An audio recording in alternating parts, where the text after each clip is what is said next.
BRS party కార్యక్రమాన్ని తీసుకొస్తున్నారు. ఈ మోసం మాట అని చెప్పి ముఖ్యమంత్రి రేవంత్ రెడ్డి ఏ వర్గానికి ఎంతెంత బాకీ ఉన్నాడు, ఆ రోజు 6 గ్యారెంటీలు అని చెప్పి కార్డు పంచారు.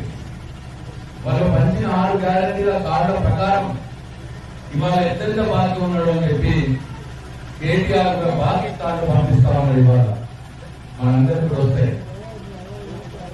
అవి తెలుసుకొని ప్రతి ఇంటికి పోవాలని చెప్పి బడారంగా కార్యకర్తలు నేను కోరుతాం. ఇవాళ బైకాలు చూసాం, ఈ ఖాళీలో బైకాలు కలిగా ప్రతి ఇంటికి ఇక్కడ కార్యకర్తలు పోవాలి. పోయి అమ్మాయిని 2500 ఇస్తాను 6 గ్యారెంటీలో చెప్పింది. మరి వాళ్ళు 22 నెలలు అయింది. 22 నెలలుగా 2500 ఇస్తుంటే ఇది 55,000 రూపాయలు వస్తుంది. ఇవాళ 2,500 మీకు ఇయ్యలేదు.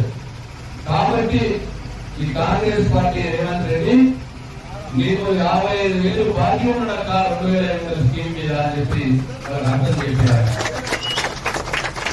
కాంగ్రెస్ పార్టీ నాయకుడు రేపు ఏ ఎన్నికలైనా సరే మీ ఇంటికి వస్తే ఇక ముందు 55,000 పెట్టి నువ్వు ఓటు అడగాలి అని చెప్పి డిమాండ్ చేయాలి కాంగ్రెస్ పార్టీ నాయకులు అని చెప్పి